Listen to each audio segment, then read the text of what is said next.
नमस्कार भाइयों। आप सभी का हार्दिक स्वागत है रामबाण एकेडमी पर।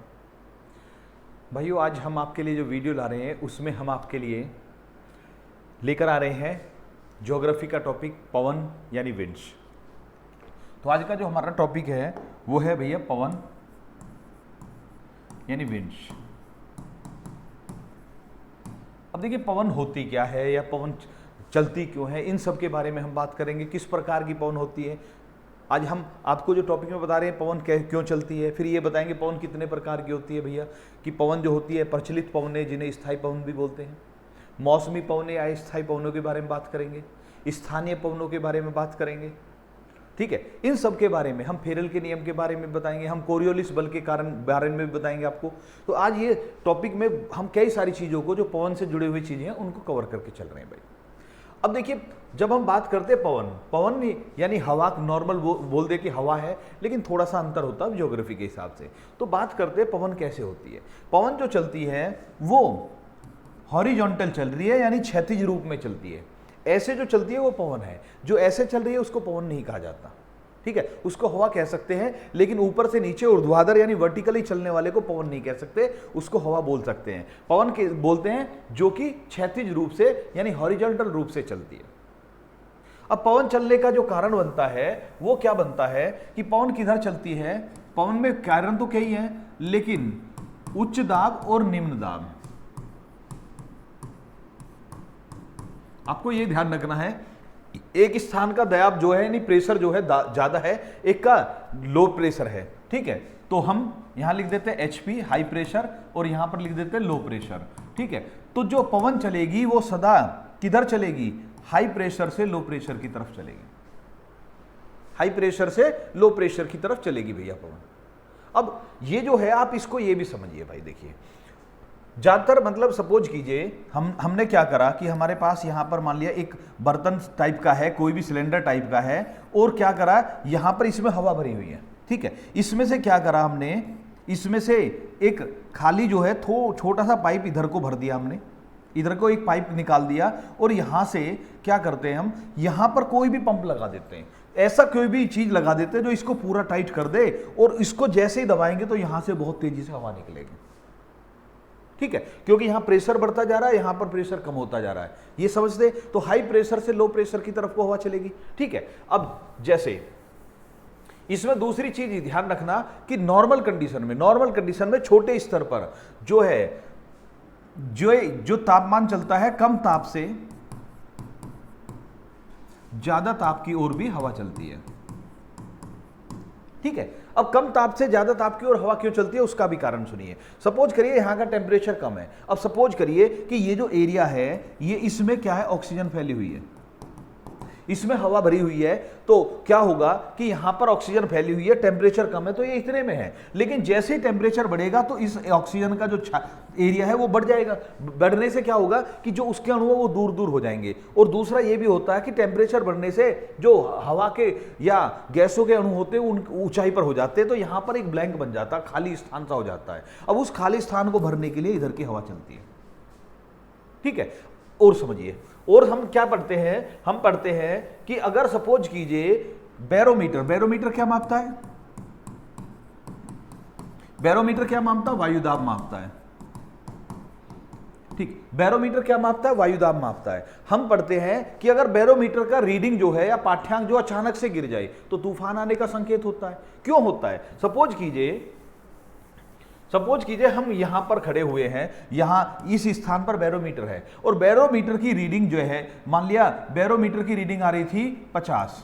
ठीक है, कुछ भी हो सकती है, कोई भी 50 की रीडिंग आ रही थी, और 50 से एकदम से बहुत जल्दी वो एकदम 20 पर आ गया, 50 से 20 पर आ गया, बहुत तेजी से घटा। तो ऐसी स्थिति में इसका मतलब है यहां का वायुदाब कम हो गया। वायुदाब कम होने का मतलब सीधा सा क्या है कि उसके गैसों के अणुओं की जगह बढ़ गई है, तो इसका मतलब उसमें गैप बन गया है।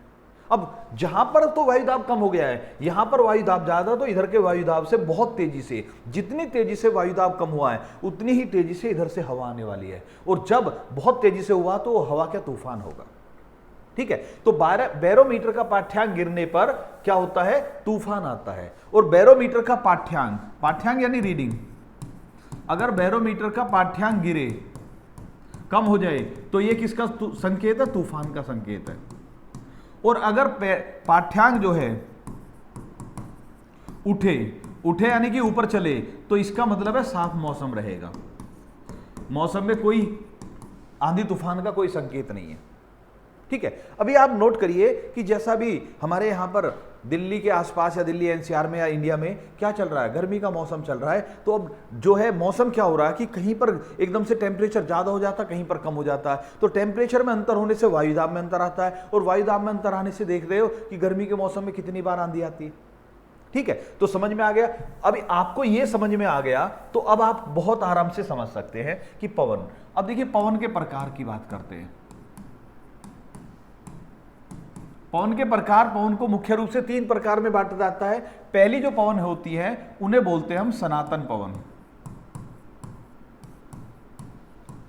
या इनको बोलते हैं प्रचलित पवन, या इन्हीं को बोलते हैं स्थायी पवन। ठीक है, सनातन पवन, प्रचलित पवन या स्थायी यानी परमानेंट विंड से होती है। ये फर्स्ट टाइप की है भाई। सेकेंड टाइप की जो होती है वो होती है अस्थायी पवन, या जिनको हम बोलते हैं मौसमी पवन। और तीसरे तरह की जो होती है वो होती है स्थानीय पवन, लोकल विंड्स, जिसको हम इंग्लिश में बोल सकते हैं लोकल विंड्स। ठीक है, आ जाते हैं। देखिए मैं फिर बोल रहा हूं, ये जो पवन होती है सनातन पवन, प्रचलित पवन या स्थायी। स्थायी मतलब परमानेंट जो है, सनातन मतलब भी जो लंबे टाइम से एक ही साइड में चल रही हैं, और प्रचलित मतलब ये पॉपुलर तो है ही है। इन पवनों की बात करें तो ये ऐसी होती है जो वर्ष भर एक ही दिशा में चलती है। मान लिया कोई पवन ऐसे चल रही है तो जब भी देखेंगे वो इसी दिशा में चल रही है, तो चाहे आज देखे, चाहे 4 महीने बाद देखे, चाहे 6 महीने बाद देखे, चाहे 10 साल बाद, उसकी दिशा यही रहेगी। जो दिशा नहीं बदलती वो कौन सी होती है? प्रचलित पवन या सनातन पवन होती है। इन्हें स्थायी पवन कहते हैं। और जिन पवन की दिशा बदल जाती है, पता चला जी अभी इधर चल रही है, अभी वापस इधर चलने लगी, तो वो क्या होती है? अस्थायी पवन या मौसमी पवन। ये हो सकता है दिन रात के हिसाब से टाइम बदल जाए, या हो सकता है ये किधर से बदल जाए, ये दिन रात के हिसाब से भी बदल सकती है। स्थायी पवन, अस्थायी पवन या मौसम पवन, या गर्मी सर्दी के हिसाब से बदल सकती है। समझ में आ गया होगा यहां तक? आगे बढ़ते हैं भाई। अब देखिए लोकल पवन या स्थानीय पवन कौन सी होती है? वो होती है जो किसी क्षेत्र विशेष में उनको एक विशेष नाम दे दिया जाता है, उनको स्थानीय पवन बोलते हैं। तो पहले हम बात करेंगे सनातन पवन की। तो देखिए सनातन पवन को अगर हमें समझना है तो थोड़ा सा हम इसको समझते हैं, मैप को। ये पृथ्वी का ग्लोब है, यहां 90 डिग्री है और ये 0 डिग्री है। ठीक है, ओके भाई। अब देखिए पृथ्वी पर ये जो ग्लोब है, इस पर यहां पर लगभग 30 और 40 डिग्री के बीच में, ये 0 डिग्री याद रखना, 30 और 40 डिग्री के बीच में ये वाला जो एरिया है 30 और 40 डिग्री के आसपास, यहां पर क्या है? यहां पर हाई प्रेशर है। ऐसे ही इधर की तरफ भी हाई प्रेशर है। इसको जितना समझ लेंगे फिर कभी गलत नहीं होगा भाई। ये इधर भी हाई प्रेशर है। हाई प्रेशर मतलब उच्च दाब। मैं एचपी की जगह आप उच्च दाब भी लिख सकते हैं। जहां एचपी लिख रहा है इसका मतलब हाई प्रेशर है। ठीक है, इसके बाद यहां से थोड़ा सा जब ऊपर की तरफ जाएंगे ध्रुवों के पास, ठीक, ध्रुवों के पास लगभग 70 डिग्री के आसपास यहां पर फिर हाई प्रेशर है। ऐसे ही इधर भी हाई प्रेशर है। ठीक है, बीच में ये जो एरिया बन रहे हैं लो प्रेशर के बन रहे हैं। यहां तक समझ में आ गया? बीच में जो एरिया बन रहे हैं वो कौन से बन रहे हैं? लो प्रेशर के बन रहे हैं। इनको हम क्या कह सकते हैं? मतलब हाई प्रेशर बीच में जो है लो प्रेशर के बन रहे हैं। अब देखिए मैंने क्या बताया, पवन किधर से चलेंगी? पवन चलेंगी हाई प्रेशर से लो प्रेशर की तरफ। मैंने पिछली अक्षांश वाली क्लास में आपको बताया था कि जो 0 डिग्री होता है, 0 डिग्री के आसपास का कुछ एरिया ऐसा होता है जहां पर हवा नहीं चलती, लगभग हवा ना के बराबर चलती है। मैं इसको ऐसे कर देता हूं, तो इसको तो बोलते हैं डोल्ड्रम। ठीक है, अब देखिए ये तो हो गया डोल्ड्रम। इसके बाद ये हाई प्रेशर, ये लो प्रेशर। इसको थोड़ा सा नीचे भी बना सकते हैं, ये थोड़ा ज्यादा ऊपर बन गया है। ठीक है, इसको थोड़ा सा नीचे बना लीजिए। ठीक है, ऐसे बन गया भाई। अब आ जाते हैं भाई, अब हमारी जो पहली हवा चलेगी वो किधर से चलेगी, वो देखिए भाई। यहां पर जो पहली हवा चलेगी हमारी, वो किधर से चलेगी, यहां से चलेगी हाई प्रेशर से लो प्रेशर की तरफ को। ठीक है, इधर हाई प्रेशर से लो प्रेशर, यहां हाई प्रेशर है, बीच में लो है, हाई है लो है, तो इधर से दोनों तरफ को चलेगी अंदर को, हाई प्रेशर से लो प्रेशर की तरफ चलेगी। अभी मैं इसको भी बताऊंगा कि ये मैं इधर की तरफ को रुक क्यों कर रहा हूं, उस पर भी आ रहे हैं अभी हम। दूसरी पवन जो चलेगी वो इससे ऊपर की तरफ को चलेगी। ठीक है, यहां लो प्रेशर का बन गया, फिर ऊपर हाई प्रेशर आ गया, हाई प्रेशर से फिर तीसरी पवन यहां चलेगी। एक बीच में ऐसी बेल्ट पड़ती है जहां पर कुछ नहीं होता। ठीक है, तो 3 पवन चल गई, ऊपर 3 नीचे 3। ठीक, अभी मैं दोबारा मैप बता दूंगा। अभी आपको समझना क्या है, पहले डोल्ड्रम है, फिर लो प्रेशर आया, फिर हाई आया, फिर लो आया, फिर हाई आया, इस तरह से चलता है भाई ये। ठीक है, तो अब जो हमारा हाई प्रेशर से लो प्रेशर की तरफ को पवन चलती है। अब आपको हाई और लो तो समझ में आ गया। दूसरी बात भाई, एक और चीज होता है, पृथ्वी जो घूम रही है, पृथ्वी घूर्णन कर रही है, किधर से किधर को, पश्चिम से पूर्व की ओर को। अब देखिए, ये वेस्ट है, ये ईस्ट है। अभी देखिए, अगर सोचिए कि एक व्यक्ति इधर को चल रहा है, एक व्यक्ति इधर को चल रहा है। ठीक है, अब मान लिया रेलगाड़ी इधर को जा रही है और आप रेलगाड़ी में बैठे हो और यहां पर कुछ पेड़ खड़े हुए हैं, तो आपको कैसा लगेगा, ये पेड़ उल्टी दिशा में भाग रहे हैं। देखा ना ये आपने, रेलगाड़ी इधर जा रही है, आप इसमें बैठे हुए और पेड़ यहां पर लगे हुए हैं, तो ऐसा लगता पेड़ उल्टी दिशा में भाग रहे हैं। ठीक है, पक्का। अब देखिए, हमारी पृथ्वी ऐसे घूम रही है, ये पश्चिम से पूर्व की ओर को घूम रही है, तो इधर जो गैस के अणु हैं वो किधर को भागेंगे, उल्टी तरफ को भागते हुए महसूस होंगे। समझ में आ गया। अब देखिए, यहां पर 2 चीज हुई, एक तो ये इसकी वजह से, ये क्या हो रहा है, इसकी वजह से ऊपर हाई प्रेशर है, नीचे लो प्रेशर है, ऊपर से नीचे की तरफ को हवा आ रही है, लेकिन पृथ्वी का घूर्णन हो रहा है। ठीक है, पृथ्वी का घूर्णन हो रहा है। मान लिया आप सीधा सा, और छोड़िए, आप जो है ऐसे भाग रहे हैं सामने की तरफ को, तो आपके जो बाल हैं वो पीछे की तरफ को उड़ेंगे। ठीक है, हवा जो है, हवा का रुख उल्टा होना शुरू हो जाता है, ये याद रखना। अब देखिए, पृथ्वी इधर को घूम रही है, तो हवा का रुख इधर को होना शुरू हो गया, लेफ्ट की तरफ को, मतलब इधर की तरफ को। हमारा लेफ्ट हो गया यहाँ पर, अभी उसका राइट हो जाएगा, वहां पर अभी आते हैं हम। ठीक है, ऐसे ही यहां पर होगा। ये एक तो इस पर प्रेशर लग रहा है, हाई प्रेशर से लो प्रेशर की तरफ जा रही है, और दूसरा क्या हो रहा है, ये घूम भी रही है पृथ्वी, और घूमने के कारण ये इधर को मुड़ रही है हवा। तो हवा का रुख जो है सीधा ऐसा ना होकर ये क्या होगा, ऊपर से आई लेकिन इधर को घूम गई। यहां पर एक बल और लग गया, एक बल तो लग रहा हाई प्रेशर से लो प्रेशर की तरफ, और एक बल लग रहा पृथ्वी के घूमने के कारण। ठीक है, अच्छा जी, ऐसे यहां पर लगा, यहां पर एक बल तो ऊपर की तरफ लगा, और ऊपर की तरफ लग के वो सीधा ना जाकर क्या हुआ, ऐसे घूम गई, क्योंकि पृथ्वी इधर को घूम रही है, तो पृथ्वी के उल्टी दिशा में घूमेगी। जिधर पृथ्वी घूम रही है उससे उल्टी दिशा में हवा चलेगी नॉर्मल कंडीशन में। यहां तक ठीक है। अब थोड़ा और बढ़ते हैं भाई, मैं इसको दोबारा से मैप को और समझा देता हूं। अब इनके नाम वगैरह भी लिखने हैं। अभी हमने क्या बताया कि पृथ्वी पर ये 0 डिग्री है, याद रखना 0 डिग्री के पास जो डोल्ड्रम होता है वहां पर हवा बिल्कुल शांत होती है। लेकिन हम क्या कर रहे हैं, ये 0 डिग्री मान रहे हैं, तो 0 डिग्री पर यहां से एक हवा चलती है, किधर को चलती है, इधर को चलती है। ठीक है, ये भी हवा इधर को चलती है, एक हवा ये चलती है। थोड़ा सा ये समझ में आ गया, क्यों, क्योंकि ये जो है उच्च दाब से निम्न दाब को चलेगी, उच्च दाब से निम्न दाब को चलेगी, और पृथ्वी इधर को घूमेगी तो ये हवा इधर को चलेगी, उल्टी दिशा में चलेगी। ये तो कोई दिक्कत नहीं है। इन पवनों को बोलते हैं, ये जो यहां पर चलती हैं, इन दोनों को बोलते हैं व्यापारिक पवन। कौन सी पवन है, व्यापारिक पवन, यानी ट्रेड विंड्स। तो दोनों गोलार्ध में चल रही है व्यापारिक पवन। यहां तक ठीक हो गया। अब यहां पर एक बात हो रही, ये तो हमने समझ में आ गया कि भैया हवा उच्च दाब से निम्न दाब की तरफ चलेगी, और एक ये इधर को भी मुड़ रही है। इसको भी बताएंगे किसके कारण मुड़ी है ये जो। तो व्यापारिक पवन की दिशा समझिए पहले आप। व्यापारिक पवन की दिशा कैसे है, देखिए यहां पर हम उत्तर की साइड में है, उत्तर की साइड में है, तो उत्तर की साइड में क्या हो रहा है, व्यापारिक पवन जो है ऊपर से आई, ऊपर से आई यानी नॉर्थ से आई, नॉर्थ से साउथ की तरफ को आई और पश्चिम की तरफ मुड़ गई। तो आ किधर से रही है, नॉर्थ से और ईस्ट से आ रही है। जा किधर को रही है, साउथ को और वेस्ट को जा रही है, साउथ को और वेस्ट को आ रही है, नॉर्थ से और ईस्ट से।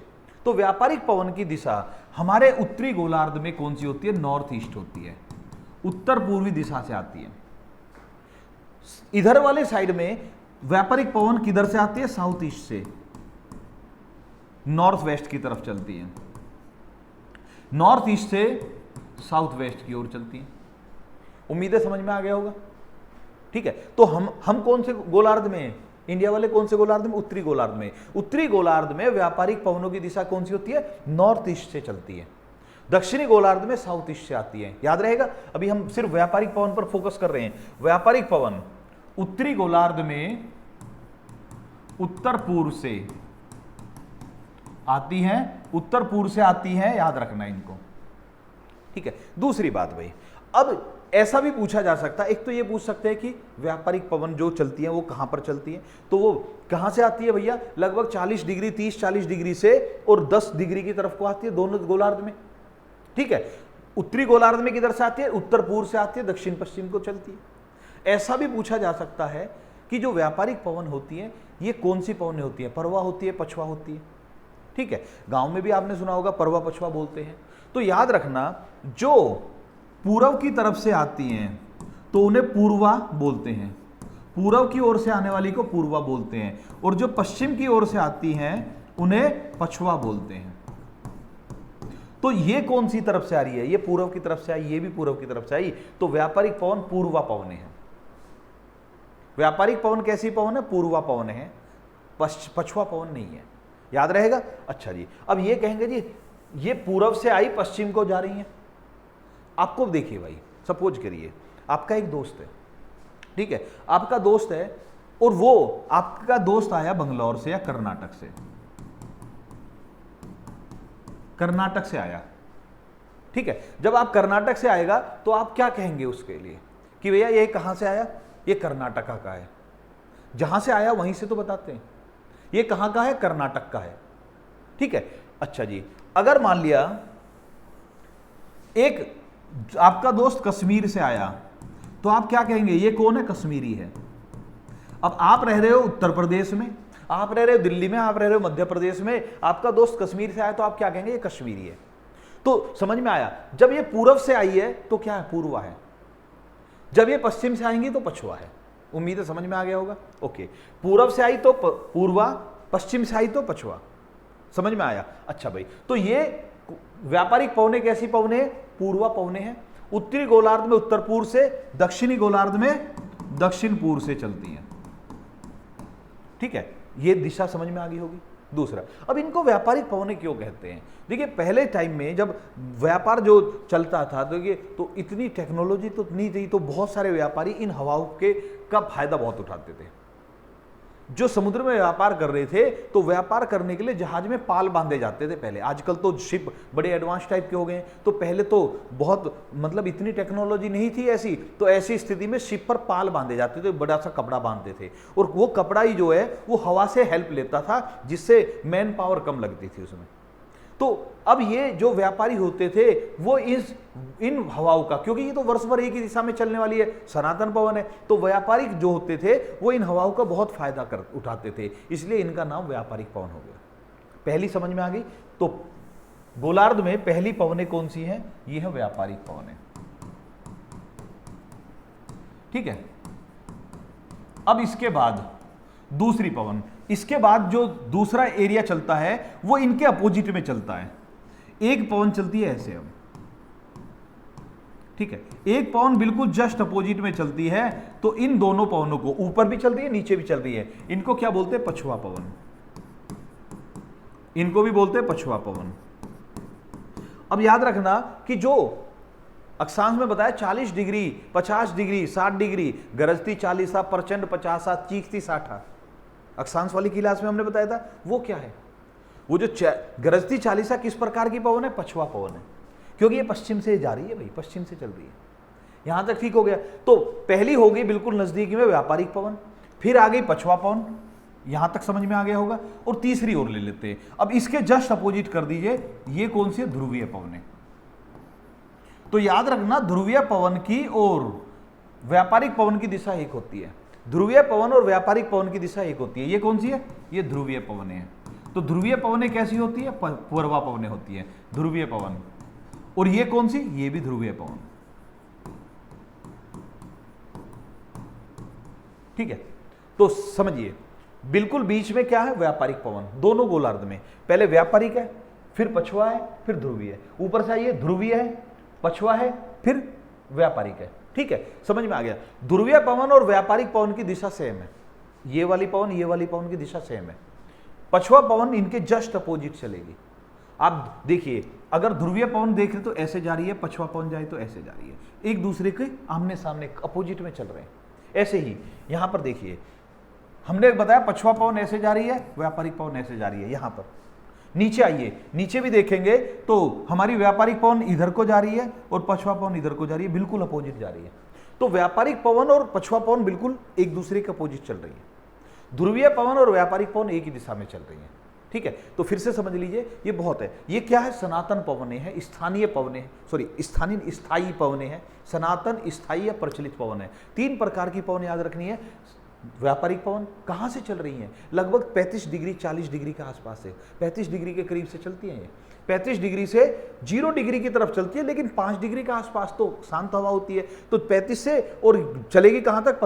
10-15 तक चलेगी बस। वो कौन सी है? व्यापारिक पवन। उसके बाद 40 से ऊपर जाएंगे तो उल्टी दिशा में चलना शुरू हो जाएंगी, पछुआ पवन। और फिर और ऊपर जाएंगे तो ध्रुवीय पवन। उम्मीद है ये समझ में आ गया होगा। अब यहां तक तो समझ में आ गया आपको पवनें कौन कौन सी है। दूसरा हमने ये भी बता दिया कि ये मुड़ जाती हैं। मुड़ती क्यों है? देखिए, अब एक पवन जैसे आ रही थी इधर को, ये कौन सा था? उच्च दाब। हम बात कर रहे व्यापारिक पवन को उदाहरण ले लेते, और निम्न दाब था। तो इधर निम्न दाब था, प्रेशर कम था, ऊपर उच्च दाब था, तो उच्च दाब से निम्न दाब की तरफ को आ रही थी। ठीक, जब यहां पर आ रही थी तो एकदम से क्या हुआ? पृथ्वी ऐसे घूम रही थी तो ये ऐसे मुड़ गई। इसके मुड़ने का कारण जो है, पृथ्वी के घूर्णन के कारण, पृथ्वी के घूर्णन के कारण जो बल बनता है उसे बोलते हैं कोरियोलिस बल। कौन सा बल? कोरियोलिस बल। तो ये जो पवनें मुड़ती हैं, ये किसके कारण मुड़ती हैं? कोरियोलिस बल के कारण मुड़ती हैं। ठीक, पवन चलते चलते क्या है? अपना रास्ता बदल देगी, या तो राइट मुड़ जाएगी या लेफ्ट मुड़ जाएगी। और ये किसके कारण होगा? ये कोरियोलिस बल के कारण होगा। यहां तक उम्मीद है समझ में आ गया होगा। ठीक है, कौन सा बल है? पृथ्वी के घूर्णन के कारण जो हवा मुड़ जाती है, वो क्यों मुड़ती है? वो कोरियोलिस बल उत्पन्न होने के कारण होता है। वेरी इंपॉर्टेंट है भाई, कोरियोलिस बल। इसके बाद अब इसको फिर और बताया कि कहां पर लेफ्ट मुड़ेगी, कहां पर राइट मुड़ेगी। ये किसने बनाया? ये बताया फेरल ने, फेरल का नियम।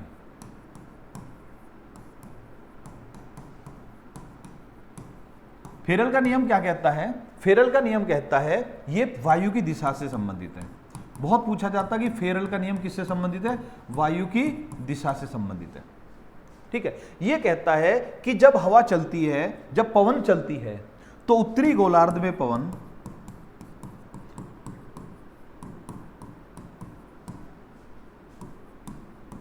अपने दाईं ओर मुड़ जाती है, दाईं ओर मुड़ जाती है। दक्षिणी गोलार्ध में पवन अपने बाईं, बाईं यानी लेफ्ट साइड में मुड़ जाती है। ठीक है, अभी देखिए, जैसे मान लिया हम इसकी बात करते हैं, हमारी कौन सी पवन की? अभी हमने जिसको बताया व्यापारिक पवन, व्यापारिक पवन की बात करते हैं। व्यापारिक पवन ऐसे आ रही थी, ठीक है, ऐसे आ रही थी उच्च दाब से निम्न दाब की तरफ को। अब जैसे ही आ रही थी तो फिर हमने क्या बताया? इधर को मुड़ जाएगी। तो व्यापारिक पवन की दिशा उत्तर पूर्व से इधर को आ रही है, उत्तर पूर्व से दक्षिण पश्चिम, यानी ये आते आते किधर को मुड़ गई? पश्चिम की ओर मुड़ गई। अब अगर कोई इधर को आ रहा है, अगर हम ऊपर जा रहे हैं तो हमारा लेफ्ट होगा, लेकिन ऊपर से नीचे आ रहे हैं तो राइट होगा। यानी कि एक व्यक्ति का इधर कौन सा हाथ है? राइट, और इधर कौन सा? लेफ्ट है। तो राइट मुड़ गई उत्तरी गोलार्ध में दाईं ओर, जहां पर हमें वहां पर राइट मुड़ती है, याद रखना। अब दक्षिणी गोलार्ध में, दक्षिणी गोलार्ध में व्यापारिक पवन ऐसे जानी थी, लेकिन क्या हुआ? यहां पर जाने के बाद वो ऐसे मुड़ गई। ठीक है, और इधर कौन सी दिशा? लेफ्ट है, इधर राइट है। इस वाले का इधर लेफ्ट है, उस वाले का उधर राइट है। समझ में आया? तो दोनों में क्या याद रखना है कि उत्तरी गोलार्ध में, हम उत्तरी गोलार्ध में हमारे यहां पर राइट मुड़ती है पवनें, दक्षिणी गोलार्ध में लेफ्ट की तरफ मुड़ती है। किसने बताया? ये फेरल ने बताया। किसके कारण मुड़ती है? कोरियोलिस बल के कारण मुड़ती है। यहां तक ये चीज समझ में आ गई है भाई। अभी हमने क्या बताया? प्रचलित पवन या स्थानीय पवन या सनातन पवन के बारे में। ये समझ में आ गया होगा आपको। ठीक है, ओके। मैं फिर बोल रहा हूं, उच्च दाब से निम्न दाब की तरफ को चलती है। उच्च दाब जहां जहां बन रहा हाई प्रेशर, उससे लो प्रेशर की तरफ चलती है भैया। दूसरी आती है भैया मौसमी पवनें।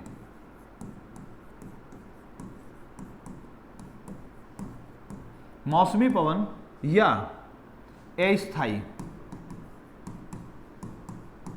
देखिए ऐसी पवन जो पता चला जी अभी इधर को चल रही है, 10 घंटे बाद उल्टा चलना शुरू कर दे, या आज इधर को चल रही है 4 महीने बाद उल्टा चलना शुरू कर दे, वो कौन सी होती है? वो होती है अस्थायी पवन या मौसमी पवन, जो मौसम के हिसाब से बदल जाती है, उसे अस्थायी या मौसमी पवन बोलते हैं। ठीक है, आइए अब जैसे इसके उदाहरण, बहुत एग्जाम्पल सीधे सीधे पूछता है। अभी हमने सनातन पवन बताई है, स्थायी बताई है, तो उसमें आपको 3 याद रखनी है। कौन कौन सी? व्यापारिक पवन, व्यापारिक पवन है। दूसरी कौन सी बताई हमने? पछुआ पवन है। और तीसरी कौन सी बताई? ध्रुवीय पवन है, जो ध्रुवीय क्षेत्र में पड़ती है। ठीक है, पोलर विंड्स बोलते हैं इनको इंग्लिश में, ट्रेड विंड्स, पोलर विंड्स, और पछुआ को तो पछुआ ही बोलेंगे।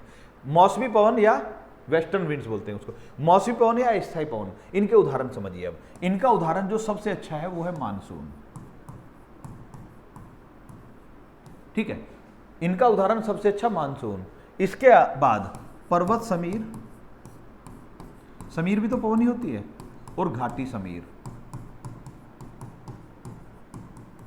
तीसरा सागर समीर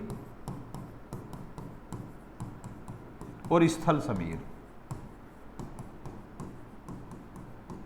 ठीक है, अब इनको समझ लेते हैं भाई। ये सारी कैसी है? ये मौसमी पवन या अस्थायी पवन है, जो थोड़े समय के बाद अपने रास्ते को बदल देती है, डायरेक्शन को चेंज कर देती है। वो कौन सी होती है? मौसमी या अस्थायी पवन होती है। अब इनके बारे में हम देखते हैं एक एक करके।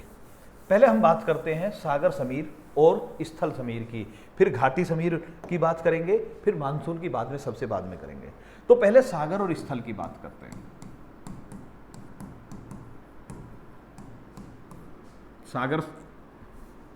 सागर समीर और स्थल समीर।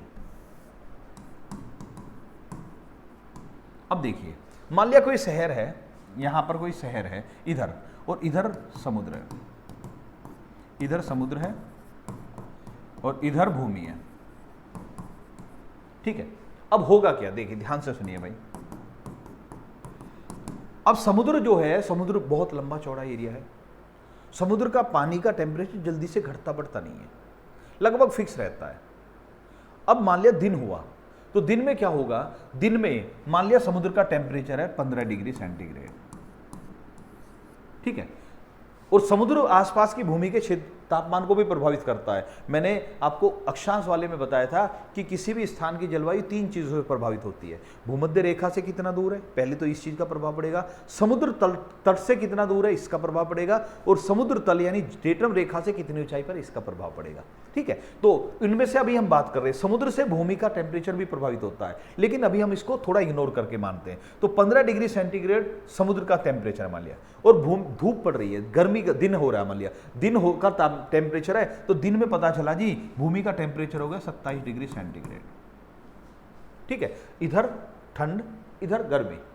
जब इधर गर्मी हुई तो हवा विरल हो जाएगी, उसकी डेंसिटी हवा की घट जाएगी, हवा की जो या गैसों की डेंसिटी घटेगी, यानी इधर वायुदाब कम हो जाएगा। जहां टेम्परेचर ज्यादा, वायुदाब कम होगा, और वायुदाब कम होने से हवा किधर को चलेगी? इधर को। तो दिन में जो समुद्र से भूमि की तरफ चलती है, अब किधर से चल रही है? सागर से चल रही है। और मैंने बताया जिधर से हवा चल रही है उधर की हवा बोली जाती है, तो इसको सागर समीर बोलते हैं। तो सागर समीर दिन में किधर चलती है? दिन में चलती है, याद रखना। दिन में सागर से, समुद्र से भूमि की ओर। ये समझते भी रहना और लिखते भी रहना भाई। समुद्र से भूमि की ओर चलती है, दिन में चलती है, सागर समीर चलती है। अब रात में क्या हुआ? रात में उल्टा काम होगा। ये टेम्परेचर 15 का लगभग 1-8 डिग्री ऊपर नीचे होगा, लेकिन ये टेम्परेचर एकदम से घट जाएगा। पता चला जी भूमि का टेम्परेचर रहेगा 8 डिग्री। अब इधर टेम्परेचर कम है, इधर टेम्परेचर ज्यादा है, क्योंकि जल का टेम्परेचर, समुद्र का टेम्परेचर जल्दी से नहीं बदल रहा। भूमि का टेम्परेचर या तो दिन में तो बहुत ज्यादा होगा, रात में एकदम से डाउन चला गया। नतीजा क्या हुआ? अब इधर सघन माध्यम था जो पहले, अब विरल माध्यम हो गया। अब इधर विरल हो गया है, यानी इधर का दाब कम हो गया है, इधर का दाब बढ़ गया है। तो अब क्या होगा? रात में टेम्परेचर इधर डाउन है, तो रात में भूमि से समुद्र की तरफ चलेगी। कौन सी कहलाएगी? स्थल समीर। समझ में आया? अच्छा जी, तो सागर समीर दिन में सागर से भूमि की ओर चलती है और स्थल समीर रात में चलती है। अब मैं लिख देता हूं, एक होती है सागर समीर, एक होती है स्थल समीर। ये कब चलती है? दिन में। ये कब चलती है? रात में। ठीक है भाई, सागर समीर दिन में चलती है, स्थल समीर रात में चलती है, यहां तक ठीक है। इसके बाद देखते हैं ये किधर चलती है? सागर से भूमि की ओर।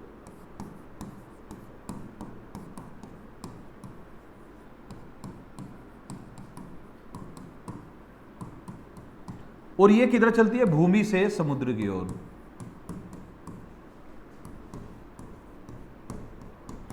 अगर आप इसको समझ रहे हैं ना तो आपको कुछ भी याद रखने की जरूरत ही नहीं है, अपना आप दिमाग में बैठ जाएगा कौन सी दिन में चल रही है, कौन सी रात में चल रही है, क्योंकि आप लॉजिकली सोच लेंगे कि भाई समुद्र का टेम्परेचर जल्दी से घटता बढ़ता नहीं है, आपको समझ में आ जाएगा। ये तो समझ में आया। अब दूसरा चलते हैं। दूसरा हो गया भैया घाटी समीर और पर्वत समीर। अब देखिए, मान लिया पर्वत का कोई एरिया है, यहाँ पर ये पर्वत है, ये पर्वत है, बहुत सारे पर्वत ऐसे बने हुए हैं, ठीक है। इनको क्या बोलते हैं? इनको घाटी बोलते हैं, और ये पर्वत की चोटी होती है।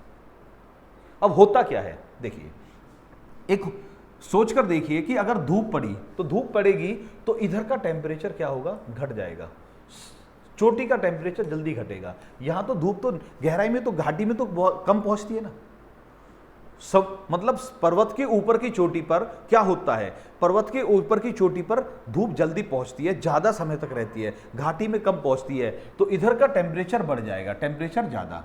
मान लिया इधर का टेम्परेचर हो गया 25 डिग्री और नीचे का है 10 डिग्री। दिन में जब धूप पड़ेगी तो ऊपर का टेम्परेचर घट जाएगा, नीचे का टेम्परेचर ऊपर का बढ़ जाएगा, मैं बार बार वही कर रहा हूं, ऊपर का टेम्परेचर बढ़ जाएगा, धूप पड़ेगी जब पर्वत के ऊपर, नीचे का टेम्परेचर कम रहेगा। नतीजा क्या होगा? दिन में हवा नीचे से ऊपर चलेगी। अब रात में क्या होगा? रात में ये जो पर्वत जो बहुत जल्दी ठंडा होगा, पहाड़ों पर टेम्परेचर वैसे भी कम होता है, ऊंचाई पर टेम्परेचर कम होता है। अब वो तो दिन में तो इसलिए बढ़ गया था क्योंकि धूप पड़ रही थी, अब धूप खत्म हो गई तो उसका टेम्परेचर ऊंचाई पर तो ज्यादा जल्दी से कम होता ही होता है भाई। आप जैसे 165 मीटर ऊपर जाते तो 1 डिग्री टेम्परेचर कम होना ही होना है, 165 मीटर जाने पर तो 1 डिग्री टेम्परेचर कम होगा ही होगा। तो ऊपर का टेम्परेचर कम हो जाता है, नीचे का बढ़ जाता है। तो अब क्या होगा? रात में क्या होगा? रात में ऊपर का टेम्परेचर कम हो गया तो रात में ऊपर से नीचे आएगी हवा। ठीक है, उम्मीद है ये भी समझ में आ गया होगा, बहुत आसान चीज है। तो यहां पर क्या है? एक है पर्वत समीर, एक है घाटी समीर, घाटी समीर। अब मुझे ये बताओ, पर्वत समीर किसे बोलेंगे? जो घाटी से पर्वत या पर्वत से घाटी की ओर जाए। अभी मैंने बताया किसको बोलते हैं? जिधर से हवा चल रही है, जिधर से पवन चल रही है, उस नाम से जाना जाता है। पर्वत समीर उसे कहेंगे जो पर्वत से घाटी की ओर चलेगी, यानी ऊपर से नीचे जो चलेगी वो पर्वत समीर है। जो पर्वत से घाटी की ओर चलेगी वो पर्वत समीर है। अब ये कब चलेगी? रात में। ठीक है, मैंने बताया क्योंकि रात में ऊपर का टेम्परेचर कम हो जाएगा, नीचे का ज्यादा रहेगा, तो जिधर टेम्परेचर कम है उधर से ज्यादा टेम्परेचर की तरफ चलती है। ठीक है, दूसरी भाई रात में चलती है पर्वत से घाटी की ओर। ओके, घाटी समीर ये कब कहां से चलती है? घाटी से पर्वत की ओर। घाटी से चलेगी, पर्वत की ओर चलेगी, ये भी क्लियर है। कब चलेगी? दिन में चलेगी, दिन में चलेगी घाटी से पर्वत की ओर, क्योंकि दिन में पर्वत की चोटी के ऊपर धूप पड़ेगी, टेम्परेचर ज्यादा हो जाएगा, टेम्परेचर ज्यादा होने से वायुदाब कम होगा, ऊपर की तरफ को हवा चलेगी। मुझे उम्मीद है कि आपको पर्वत समीर, घाटी समीर, सागर समीर, स्थल समीर समझ में आ गए होंगे। ये कैसी है भाई? 24 घंटे में 2 बार रास्ता बदल रही है, तो कैसी होनी चाहिए? मौसमी पवन होनी चाहिए या अस्थायी पवन होनी चाहिए। पहली वाली परमानेंट विंड्स थी, ये टेम्परेरी विंड्स हो गई। यहां तक समझ में आ चुका है। अब इसके बाद चलते हैं मानसून। मानसून जो होता है वो क्या होता है? देखिए, मानसून पवनें भी क्या है? ये भी अस्थायी पवन है। जैसे भारत के लिहाज से ही बात करें, भारत में अभी जो मानसून आएगा जून के महीने में केरल में आएगा, जुलाई में कहाँ आएगा? दिल्ली के आसपास आएगा। तो ये किधर से आ रहा है? ये दक्षिण पश्चिम से आ रहा है, उत्तर पूर्व की तरफ को रुख है। सर्दियों में क्या होगा, उल्टी दिशा में चलने लगेगा। तो मानसून बता देते हैं। अगर भारत की बात करें, भारत के लिहाज से मानसून की बात करें, तो भारत का लिहाज से मानसून क्या है, हाँ जी, यहां पर क्या है, अरब सागर है, और यहां पर बे ऑफ बंगाल है, बे ऑफ बंगाल, ठीक है। यहां पर आप जानते ही हैं, यहां पर हिंद महासागर है, ये श्रीलंका है। अब क्या होगा कि अब जो गर्मी में मौसम बनता है, ऐसी स्थिति बनती है, तो गर्मी में मानसून जो आता है, जो जून जुलाई में आता है, वो अरब सागर से उठता है और अरब सागर से इधर की तरफ को चलता है। भारत में ज्यादातर वर्षा इसी मानसून से होती है। भारत में अधिकांश वर्षा किस मानसून से होती है, इधर से होती है, इस वाले मानसून से जो गर्मी में आएगा, ठीक है। अब ये कौन सा मानसून है, ये दक्षिण से आ रहा है और पश्चिम से आ रहा है, तो ये दक्षिण पश्चिम मानसून। कौन सा मानसून, दक्षिण पश्चिम मानसून। भारत में ज्यादातर वर्षा किससे होती है, दक्षिण पश्चिम मानसून से होती है। अब इसको दो नाम और दिए गए, पहला दक्षिण पश्चिम मानसून, दूसरा इसे अरब सागर का मानसून भी कहते हैं, अरब सागर का मानसून, और इसे गर्मी का मानसून भी कहते हैं, ठीक है। गर्मी का मानसून, अरब सागर का मानसून। भारत में ज्यादातर वर्षा इसी मानसून से होती है। अब इससे संबंधित एक सवाल और बनता है, ये जो भारत में ये मानसून आता है, ये सबसे पहले इस एरिया में प्रवेश करता है। ये कौन सा, केरल। सबसे पहले कहां आता है, केरल में आता है। नोट करते चलना भाई, भारत में जो मानसून है सबसे पहले कहां आता है, केरल में आता है। लेकिन एक विशेष ध्यान रखना, कभी कभी क्या करता है एग्जामिनर कि केरल से पहले भारत में कहां आता है, ऐसा भी दे देता है। तो याद रखना, अगर ऑप्शन दे रखा है तो हमारे ये जो है केरल से नीचे जाएंगे तो यहां अंडमान निकोबार है। अंडमान निकोबार जो है इस तमिलनाडु से नीचे तक पहुंचा हुआ है, तो केरल से पहले अंडमान निकोबार में पहुंच जाता है, केरल से पहले लक्षद्वीप में पहुंच जाता है, क्योंकि लक्षद्वीप इधर है। लक्षद्वीप अंडमान निकोबार में केरल से पहले आएगा। यहां तक समझ में आ गया भाई, अच्छा जी। तो इसके बाद चलते हैं, तो भारत में अधिकांश वर्षा केरल मतलब दक्षिण पश्चिम मानसून से होती है, जो सबसे पहले केरल में प्रवेश करता है। केरल में इसका टाइमिंग होता है लगभग 1 जून के आसपास। वो 30 मई 31 मई आ जाओ, 1 जून आ जाओ, 2 या 3 जून तक आ जाओ। अगर 1 जून के आसपास आ रहा तो बोलते हैं मानसून सही समय पर है। हर साल की कहानी है ये। अभी 10 दिन बाद आप देख सकते हैं कि मानसून की शुरुआत अखबारों में, न्यूज पर सुनना शुरू कर देंगे आप। इसके 1 महीने बाद जब केरल में प्रवेश करता है, इसके 1 महीने बाद ये दिल्ली एनसीआर में आ जाता है। लगभग 1 महीना, लगभग 1 जुलाई के आसपास दिल्ली एनसीआर में आता है। ये ध्यान रखिए आप, ठीक है। यहां तक क्लियर हो गया। लेकिन जब ये मानसून आता है तो यहां पर कुछ ऐसा एरिया बनता है कि ये जो है यहां से ऐसे निकल जाता है। तमिलनाडु में बारिश नहीं होती, होती है तो बहुत कम होती है। तो तमिलनाडु से निकलता है, क्योंकि यहाँ नीलगिरी की पहाड़ी वगैरह आ रही है, इलायची की पहाड़ियाँ, अन्नामलाई, नीलगिरी, ये सब आती हैं। तो इस वजह से ये क्या होता है कि मानसून इधर से निकल जाता तमिलनाडु को छोड़ते हुए। तो ऐसे में तमिलनाडु को बोलते हैं वृष्टि छाया प्रदेश। इस मानसून के लिए तमिलनाडु वृष्टि छाया प्रदेश के रूप में होता है। तो इसलिए इस मानसून से, यानी कि जो अब जून जुलाई में मानसून चलेगा, उसमें तमिलनाडु में बहुत कम बारिश होगी। पूरे भारत में बारिश होगी, तमिलनाडु में बहुत कम बारिश होती है, ठीक है। ये हो गया हमारा कौन सा मानसून, गर्मी का मानसून, जिसे दक्षिण पश्चिम मानसून कहते हैं। इसके बाद जब सर्दी की बात करते हैं तो सर्दी में क्या होता है, इस मानसून की दिशा बदल जाती है। तभी तो हम कह रहे हैं गर्मी में इधर चल रहा है, सर्दी में इसकी दिशा ऐसे बन जाती है, उत्तर पूर्व की तरफ से, जिसे सर्दी का मानसून कहते हैं, ठीक है। ये भी मानसून हर जगह पर एक दो बारिश तो सर्दियों में हो ही जाती है, तो वो ठीक है। तो कौन सा होता है, सर्दी का मानसून। और सर्दी के मानसून को क्या बोलते हैं, उत्तर पूर्वी मानसून। कौन सा भाई, उत्तर पूर्वी मानसून। अब यानी कि ये उत्तर पूर्व से आ रही है और वो दक्षिण पश्चिम से आ रही है, तो एक ही मानसून ने दिशा बदल ली है, इसलिए कैसी है, अस्थायी है भाई, मौसमी पवन है ये मानसून। इसलिए समझ में आ गया होगा। अब उत्तर पूर्वी मानसून से एक सवाल और बनता है। सर्दियों का मानसून को उत्तर पूर्वी मानसून कहा जाता है, और सर्दियों के मानसून या उत्तर पूर्वी मानसून से तमिलनाडु और पंजाब में अच्छी बारिश होती है।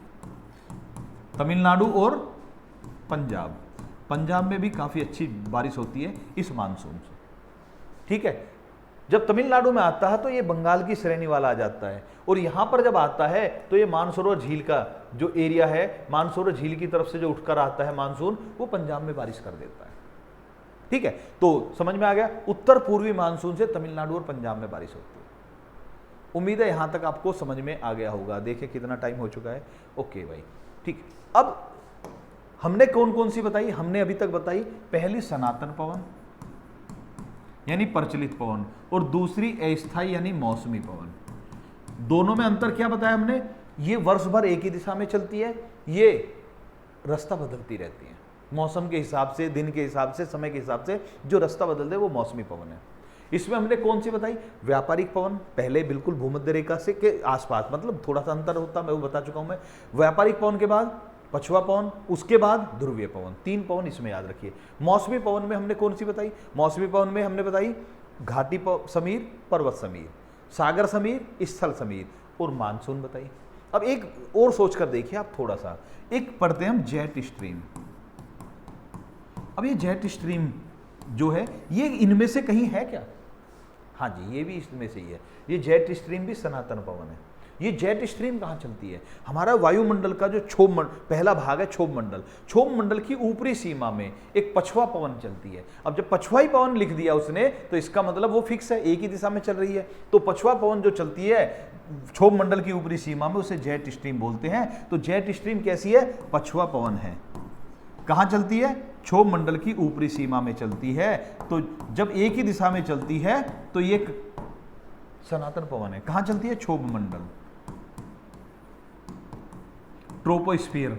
ट्रोपोस्फीयर जो है, जो पृथ्वी से लगा हुआ, उसकी ऊपरी सीमा में क्षोभ मंडल में एक बहुत तेज पछुआ पवन चलती है जिसे जेट स्ट्रीम कहते हैं। ये भी सनातन पवन है। ठीक है, यहां तक समझ में आ गया।